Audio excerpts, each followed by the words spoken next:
Bonjour à toutes et à tous, vous écoutez le 21e épisode du Beau Rôle, le podcast où les textes prennent vie.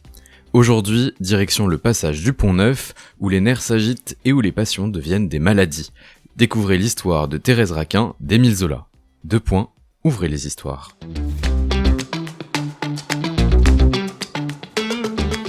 Publié en 1867, ce roman marque la naissance du naturalisme. Émile Zola y observe ses personnages avec une précision presque scientifique, en s'intéressant au corps, aux instincts et aux réactions humaines. Après une enfance morne à Vernon, Thérèse est mariée à son cousin Camille, un homme chétif, et s'installe à Paris avec lui et sa tante, Madame Raquin. Tous trois vivent dans une petite boutique où la vie s'écoule de manière monotone et enfermée. Mais tout change avec l'arrivée de Laurent, un ami d'enfance au tempérament brutal. Thérèse, alors enfermée dans une existence sans relief, se laisse séduire par cet homme et un triangle amoureux se met en place. Dès le commencement, les amants trouvèrent leur liaison nécessaire, fatale, toute naturelle. À leur première entrevue, ils se tutoyèrent, ils s'embrassèrent sans embarras, sans rougeur, comme si leur intimité eût daté de plusieurs années. Ils vivaient à l'aise dans leur situation nouvelle, avec une tranquillité et une impudence parfaite. Ils fixèrent leur rendez-vous. Thérèse ne pouvant sortir, il fut décidé que Laurent viendrait. La jeune femme lui expliqua d'une voix nette et assurée le moyen qu'elle avait trouvé. Les entrevues auraient lieu dans la chambre des époux. L'amant passerait par l'allée qui donnait sur le passage et Thérèse lui ouvrirait la porte de l'escalier. Pendant ce temps, Camille serait à son bureau, Madame Raquin en bas dans la boutique. C'étaient là des coups d'audace qui devaient réussir. Laurent accepta.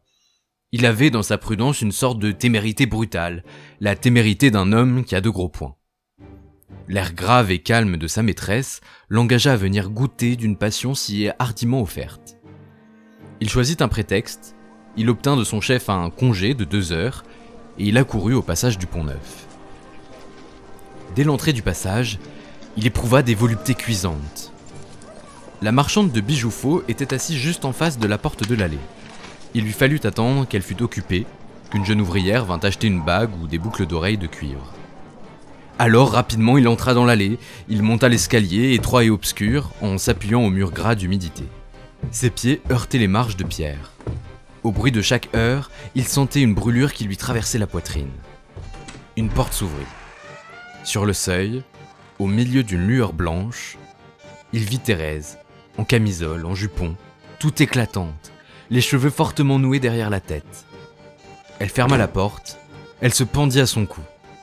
Il s'échappait d'elle une odeur tiède, une odeur de linge blanc et de chair fraîchement lavée. Laurent, étonné, trouva sa maîtresse belle. Il n'avait jamais vu cette femme. Thérèse, souple et forte, le serrait, renversant la tête en arrière. Et sur son visage couraient des lumières ardentes, des sourires passionnés. Cette face d'amante s'était comme transfigurée. Elle avait un air fou et caressant, les lèvres humides, les yeux luisants, elle rayonnait. La jeune femme, tordue et ondoyante, était belle, d'une beauté étrange, toute d'emportement. On eût dit que sa figure venait de s'éclairer en dedans, que des flammes s'échappaient de sa chair. Et autour d'elle, son sang qui brûlait, ses nerfs qui se tendaient, jetaient ainsi des effluves chaudes, un air pénétrant et âcre. Au premier baiser, elle se révéla courtisane. Son corps inassouvi se jeta éperdument dans la volupté. Elle s'éveillait comme d'un songe, elle naissait à la passion. Elle passait des bras débiles de Camille dans les bras vigoureux de Laurent, et cette approche d'un homme puissant lui donnait une brusque secousse qui la tirait du sommeil de la chair. Tous ses instincts de femme nerveuse éclatèrent avec une violence inouïe. Le sang de sa mère, ce sang africain qui brûlait dans ses veines, se mit à couler, à battre furieusement dans son corps maigre, presque vierge encore. Elle s'étalait, elle s'offrait avec une impudeur souveraine. Et, de la tête aux pieds, de longs frissons l'agitaient. Jamais Laurent n'avait connu une pareille femme. Il resta surpris, mal à l'aise. D'ordinaire, ses maîtresses ne la recevaient pas avec une telle fougue. Il était accoutumé à des baisers froids et indifférents, à des amours lasses et rassasiés. Les sanglots, les crises de Thérèse, l'épouvantèrent presque, tout en irritant ses curiosités voluptueuses. Quand il quitta la jeune femme, il chancelait comme un homme ivre. Le lendemain, lorsque son calme sournois et prudent fut revenu, il se demanda s'il retournerait auprès de cette amante dont les baisers lui donnaient la fièvre. Il décida d'abord nettement qu'il resterait chez lui. Puis il eut des lâchetés. Il voulait oublier, ne plus voir Thérèse dans sa nudité, dans ses caresses douces et brutales. Et toujours elle était là, implacable, tendant les bras.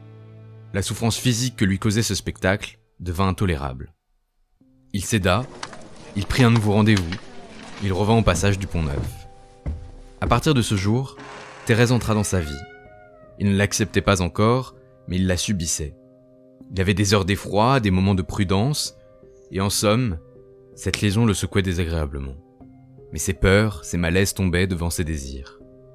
Les rendez-vous se suivirent, se multiplièrent. Thérèse n'avait pas de ses doutes.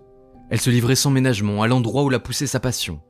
Cette femme que les circonstances avaient pliée et qui se redressait enfin, mettait à nu son être entier, expliquant sa vie.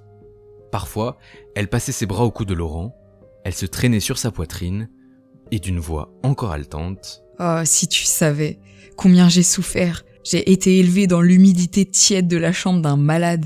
Je couchais avec Camille, la nuit je m'éloignais de lui, écœurée par l'odeur fade qui sortait de son corps. Il était méchant et entêté. Il ne voulait pas prendre les médicaments que je refusais de partager avec lui. Pour plaire à ma tante, je devais boire toutes les drogues. Je ne sais comment je ne suis pas morte. Ils m'ont rendu laide, mon pauvre ami. Ils m'ont volé tout ce que j'avais. Et tu ne peux m'aimer comme je t'aime. » Elle pleurait, elle embrassait Laurent. Elle continuait avec une haine sourde. « Je ne leur souhaite pas de mal. Ils m'ont élevée, ils m'ont recueillie et défendue contre la misère. Mais j'aurais préféré l'abandon à leur hospitalité. J'avais des besoins cuisants de grand air. Toute petite, je rêvais de courir les chemins, les pieds nus dans la poussière demandant l'aumône, vivant en bohémienne. On m'a dit que ma mère était fille d'un chef de tribu en Afrique. J'ai souvent songé à elle. J'ai compris que je lui appartenais par le sang et les instincts. J'aurais voulu ne la quitter jamais et traverser les sables pendus à son dos. Ah, quelle jeunesse! J'ai encore des dégoûts et des révoltes lorsque je me rappelle des longues journées que j'ai passées dans la chambre où râlait Camille. J'étais accroupie devant le feu, regardant stupidement bouillir les tisanes, sentant mes membres se roidir. Et je ne pouvais bouger. Ma tante grondait quand je faisais du bruit. Plus tard, j'ai goûté des joies profondes dans la petite maison du bord de l'eau. Mais j'étais déjà abétie. Je savais à peine marcher. Je tombais lorsque je courais. Puis on m'a enterrée, toute vive dans cette ignoble boutique. Thérèse respirait fortement. Elle serrait son amant à plein bras. Elle se vengeait, et ses narines minces et souples avaient de petits battements nerveux. Tu ne saurais croire combien ils m'ont rendue mauvaise. Ils ont fait de moi une hypocrite et une menteuse. Ils m'ont étouffée dans leur douleur bourgeoise, et je ne m'explique pas comment il y a encore du sang dans mes veines. J'ai baissé les yeux. J'ai eu comme eux un visage morne et imbécile. J'ai mené leur vie morte. Quand tu m'as vue, n'est-ce pas? J'avais l'air d'une bête. J'étais grave, écrasée, abrutie. Je n'espérais plus en rien. Je songeais à me jeter un jour dans la Seine. Mais avant cet affaissement, que de nuits de colère. Là-bas, à Vernon, dans ma chambre froide, je mordais mon oreiller pour étouffer mes cris. Je me battais, je me traitais de lâche. Mon sang me brûlait et je me serais déchiré le corps. À 2 reprises, j'ai voulu fuir, aller devant moi, au soleil. Le courage m'a manqué. Ils avaient fait de moi une brute docile, avec leur bienveillance molle et leur tendresse écœurante. Alors j'ai menti. J'ai menti toujours. Je suis restée là, toute douce, toute silencieuse, rêvant de frapper et de mordre. La jeune femme s'arrêtait, essuyant ses lèvres humides sur le cou de Laurent. Elle ajoutait, après un silence: Je ne sais plus pourquoi j'ai consenti à épouser Camille. Je n'ai pas protesté, pas une sorte d'insouciance dédaigneuse. Cet enfant me faisait pitié. Lorsque je jouais avec lui, je sentais mes doigts s'enfoncer dans ses membres comme dans de l'argile. Je l'ai pris parce que ma tante me l'offrait et que je comptais ne jamais me gêner pour lui. Et j'ai retrouvé dans mon mari le petit garçon souffrant avec lequel j'avais déjà couché à 6 ans. Il était aussi frêle, aussi plaintif, et il avait toujours cette odeur fade d'enfant malade qui me répugnait tant jadis. Je te dis tout cela pour que tu ne sois pas jaloux. Une sorte de dégoût me monte à la gorge, je me rappelais les drogues que j'avais bues, et je m'écartais. Et je passais des nuits terribles. Mais toi... Et Thérèse se redressait, se pliait en arrière, les doigts pris dans les mains épaisses de Laurent, regardant ses larges épaules, son cou énorme. Toi, je t'aime. Je t'ai aimé le jour où Camille t'a poussé dans la boutique. Tu ne m'estimes peut-être pas, parce que je me suis livrée tout entière en une fois. Vrai, je ne sais comment cela est arrivé. Je suis fière. Je suis emportée. J'aurais voulu te battre le premier jour où tu m'as embrassé et jeté par terre dans cette chambre. J'ignore comment je t'aimais. Je te haïssais plutôt. Ta vue m'irritait, me faisait souffrir. Lorsque tu étais là, mes nerfs se tendaient à se rompre, ma tête se vidait, je voyais rouge. Oh, que j'ai souffert! Et je cherchais cette souffrance, j'attendais ta venue. Je tournais autour de ta chaise pour marcher dans ton haleine, pour traîner mes vêtements le long des tiens. Il me semblait que ton sang me jetait des bouffées de chaleur au passage, et c'était cette sorte de nuée ardente dans laquelle tu t'enveloppais, qui m'attirait et me retenait auprès de toi, malgré mes sourdes révoltes. Tu te souviens quand tu te peignais ici? Une force fatale me ramenait à ton côté. Je respirais ton air avec des délices cruels. Je comprenais que je paraissais quêter des baisers. J'avais honte de mon esclavage. Je sentais que j'allais tomber si tu me touchais. Mais je cédais à mes lâchetés. Je grelottais de froid en attendant que tu voulusses bien me prendre dans tes bras. Alors Thérèse se taisait, frémissante, comme orgueilleuse et vengée. Elle tenait Laurent ivre sur sa poitrine, et dans la chambre nue et glaciale, se passaient des scènes de passion ardente, d'une brutalité sinistre.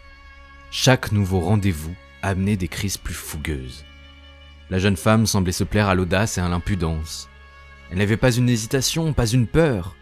Elle se jetait dans l'adultère avec une sorte de franchise énergique, bravant le péril, mettant une sorte de vanité à le braver. Quand son amant devait venir, pour toute précaution, elle prévenait sa tante qu'elle montait se reposer.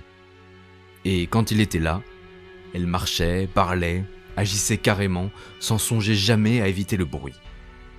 Parfois, dans les commencements, Laurent s'effrayait. « Bon Dieu, ne fais donc pas tant de tapage, Madame Raquin va monter !» Bah, tu trembles toujours. Elle est clouée derrière son comptoir. Que veux-tu qu'elle vienne faire ici? Elle aurait trop peur qu'on ne la volât. Puis après tout, qu'elle monte si elle veut. Tu te cacheras. Je me moque d'elle. Je t'aime. Ces paroles ne rassuraient guère Laurent. La passion n'avait pas encore endormi sa prudence sournoise de paysan. Bientôt, cependant, l'habitude lui fit accepter, sans trop de terreur, les hardiesses de ses rendez-vous donnés en plein jour, dans la chambre de Camille, à 2 pas de la vieille mercière. Sa maîtresse lui répétait que le danger épargne ceux qui l'affrontent en face, et elle avait raison. Jamais les amants n'auraient pu trouver un lieu plus sûr que cette pièce, où personne ne serait venu les chercher. Ils y contentaient leur amour, dans une tranquillité incroyable.